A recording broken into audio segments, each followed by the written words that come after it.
Bonjour à tous et bienvenue pour une nouvelle vidéo. Aujourd'hui, nous allons nous consacrer à un phénomène naturel et un lieu emblématique en ce qui concerne les Thamnophis. Cet endroit, on l'évoque souvent sous le nom de Manitoba.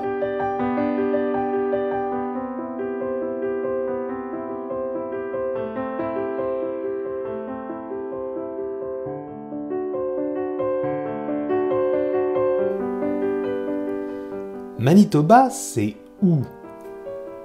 Même si on utilise et que l'on fait référence au nom de Manitoba, cette appellation est en fait assez peu précise.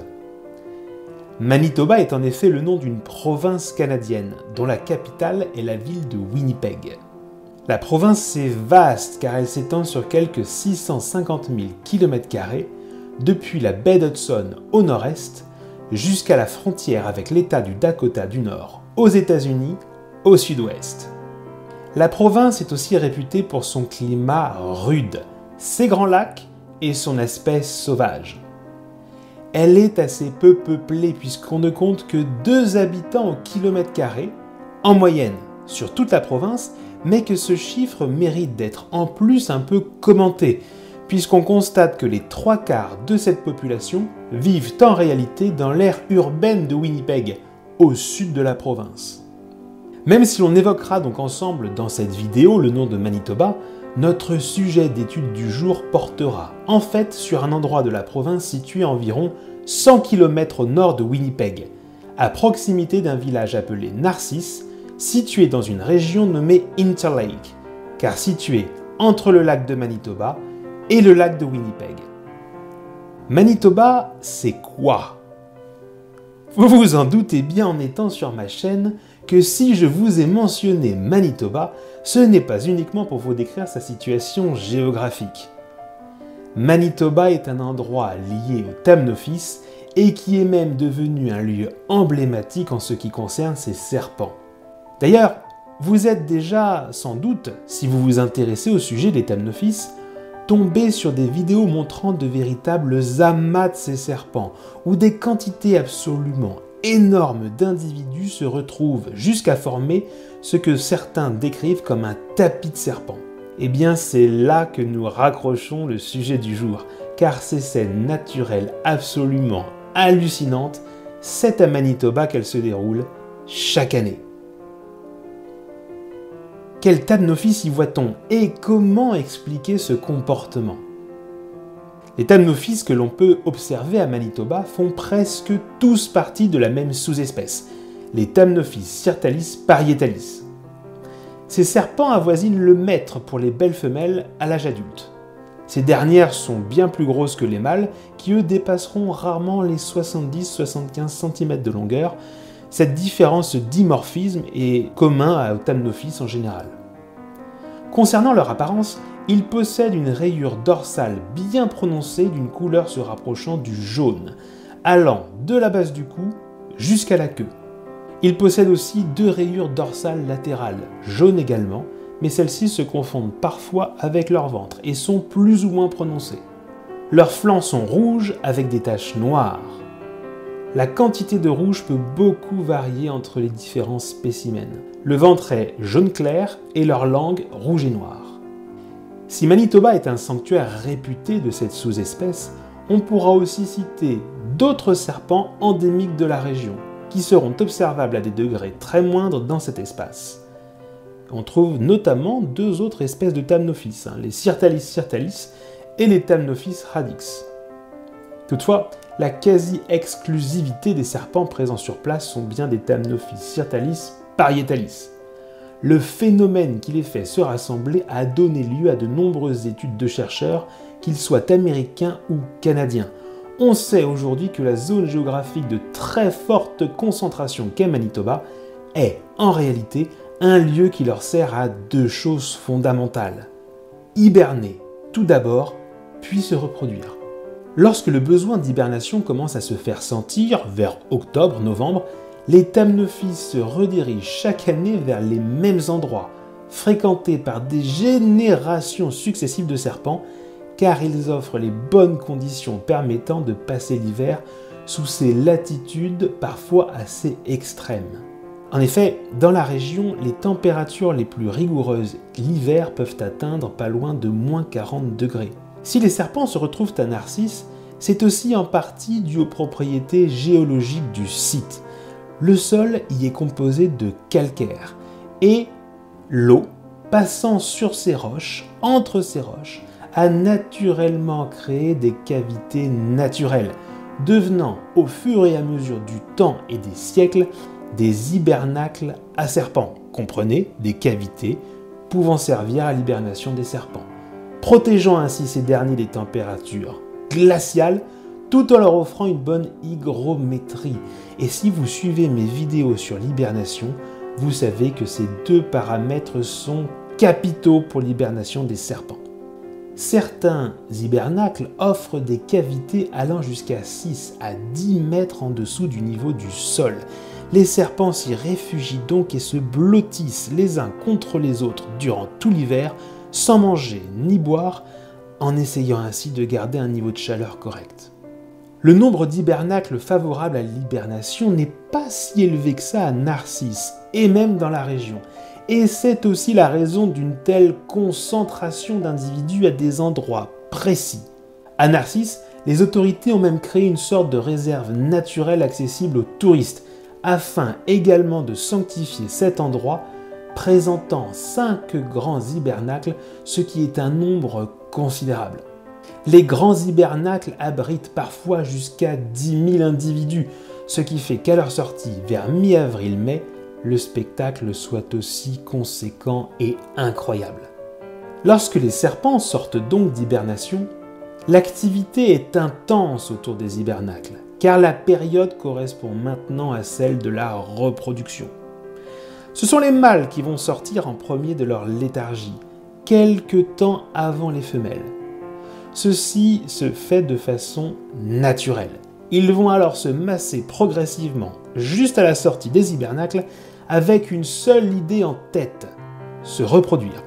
Lorsque les femelles sortent à leur tour, leur corps expulse des phéromones qui vont attirer les mâles par dizaines, voire par centaines sur chacune d'entre elles. Voici ce qui crée donc ces fameuses images de boules de serpent. Ces dernières sont, en réalité, composées bien souvent d'une femelle au centre courtisée par plusieurs mâles. Le spectacle offert aux chanceux qui y assistent est alors celui de mâles venant notamment frotter leur menton sur le dos des femelles. Ce balai s'opère car ils captent de cette façon des substances odorantes libérées par les femelles grâce à leur organe de Jacobson. Cela contribue à les stimuler.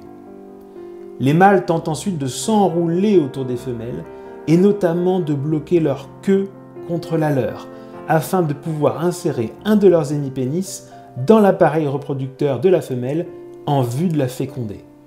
L'épreuve est assez dure car la femelle va sélectionner son mâle en donnant du fil à retordre à tous ces derniers. Ainsi, elle choisira un mâle vigoureux qui pourra parvenir à ses fins. On observe aussi un autre comportement. Certains mâles ne prennent pas la peine de se frotter et de s'épuiser contre les femelles. Ils attendent un peu à côté et lorsque leurs concurrents et les femelles sont bien fatigués, ils profitent alors de l'occasion. On peut voir là une deuxième sélection naturelle, qui ne se fait cette fois-ci pas par la force physique, mais bel et bien par l'intelligence des individus. Une fois l'accouplement réalisé, le mâle va déposer une sorte de bouchon de substance sur le cloaque de la femelle, avec laquelle il vient de s'accoupler. La femelle cesse alors de relâcher des phéromones, puisque son cloaque est bouché, et va ainsi pouvoir quitter les abords de l'hibernacle sans plus attirer les autres mâles pour aller se nourrir et former petit à petit sa future progéniture. Les mâles, eux, restent bien plus longtemps sur le site puisqu'ils attendent la sortie de toutes les femelles avant de se retirer à leur tour. La curiosité naturelle de cet événement ne s'arrête pas là. On a en effet constaté que la femelle Thamnophis disposait d'une poche spéciale appelée spermathèque. Elle va y stocker le sperme du mâle ayant réussi à s'accoupler avec elle immédiatement après l'accouplement. Mais elle n'utilisera ce sperme pour s'auto-féconder que quelques semaines plus tard. En effet, il faut bien comprendre que ce n'est pas sa priorité après l'hibernation. Les femelles, pour assurer la pérennité de leur progéniture à venir, doivent d'abord utiliser leur force vive pour manger de nouveau et chasser.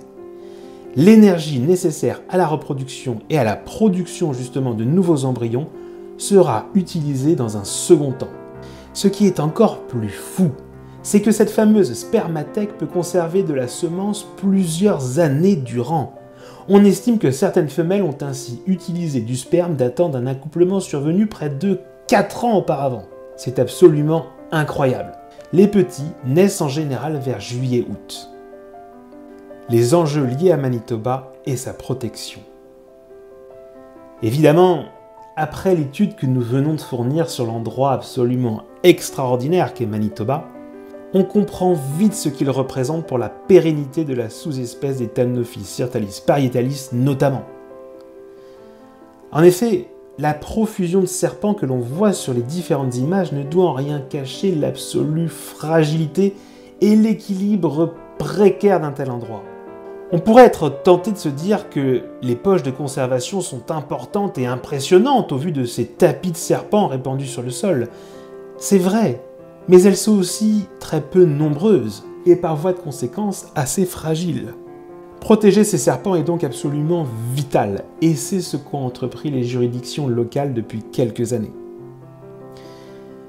En effet, les menaces qui pèsent sur les serpents de Manitoba sont nombreuses. Les premières sont d'ordre naturel. Certains hibernacles ont pu être dévastés durant les hivers les plus rigoureux, notamment par des pluies torrentielles. On a vu des hibernacles être complètement inondés, condamnant de ce fait à mort les milliers de serpents qui s'y trouvaient pour hiberner. Le gel tue aussi chaque année beaucoup de serpents, et notamment les mâles sortis parfois trop tôt qui se retrouvent à affronter des nuits glaciales lors de certains printemps. Les Thamnophis possèdent aussi de nombreux prédateurs. On pourra citer les aigles et les rapaces en général, les visons, les renards, et la liste est encore loin d'être exhaustive. Le taux de mortalité des juvéniles est à ce titre d'ailleurs très important. Les plus grosses femelles peuvent donner naissance à une quarantaine de petits, mais la majorité ne verra pas l'âge adulte. Un petit chiffre parlera assez puisque ces serpents ont une espérance de vie d'environ 12 ans. Seulement, on estime qu'un seul individu sur 5000 arrivera jusqu'à cet âge.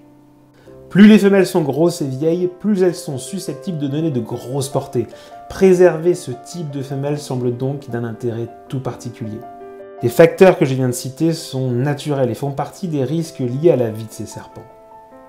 D'autres dangers sont hélas bien dus à l'activité humaine.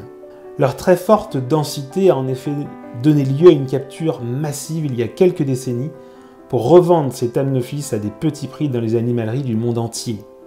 Ils étaient faciles à trouver et à capturer et ils ont été ainsi décimés par le braconnage. C'est pourquoi ils étaient très fréquents sur le marché à une époque, il y a quelques décennies de ça, et beaucoup moins aujourd'hui, car leur capture à l'état sauvage est devenue plus contrôlée. Il faut savoir à titre d'exemple qu'aux États-Unis, pour une poignée de dollars, une vingtaine de dollars, on pouvait se procurer facilement des Thamnophis parietalis capturés dans la nature. Mais c'était également le cas en Europe beaucoup et au Canada également. Certaines populations locales également les mangent, les consomment, je pense notamment aux populations natives, même si l'impact évidemment d'une telle pratique est moins important que le braconnage. De plus, les hommes n'ont pas toujours apprécié le voisinage de ces Thamnophis. Par le passé, certains hibernacles ont volontairement été brûlés, détruits. Les pesticides utilisés pour l'agriculture pénalisent énormément également les serpents et leurs proies. La construction et l'utilisation de l'autoroute 17 a aussi joué un rôle néfaste. En effet, lorsque les serpents revenaient pour passer l'hiver à Manitoba, celle-ci se présentait sur le chemin de milliers d'entre eux et c'était alors un véritable carnage avec des serpents écrasés partout sur les routes. Une année, on a décompté plus de 10 000 individus écrasés sur cette route, soit l'équivalent, si vous réfléchissez bien, de l'éradication d'un hibernacle en entier. Aujourd'hui, heureusement, la situation a un peu changé, même si tout est loin d'être parfait. Un plan de conservation a été mis en place par les autorités locales dans les années 90, créant notamment le sanctuaire de Manitoba, afin de sensibiliser les touristes, mais aussi les populations locales à la cause des Thamnophis. Des passages pour serpents ont été installés sous la fameuse autoroute dont je vous parlais juste avant, afin de diminuer son impact mortel, et aujourd'hui, la situation à Manitoba semble, et c'est tout du moins le message délivré officiellement, à peu près viable. Pourvu que cela dure, afin que les générations futures puissent elles aussi, admirer ce spectacle absolument unique et incroyable qu'est la sortie d'hibernation à Manitoba. J'espère que cette vidéo vous aura plu et informé. Si c'est le cas, n'hésitez pas à la rétribuer d'un pouce bleu et d'un commentaire. J'essaie de vous répondre à tous et cela me plaît énormément d'échanger avec vous. C'est le but de ces vidéos. N'hésitez pas non plus à vous abonner pour être averti de mes nouveaux contenus et laissez-moi, comme c'est de coutume, vous saluer désormais bien bas, vous et vos bêtes à écailles, en vous disant à la prochaine. Ciao.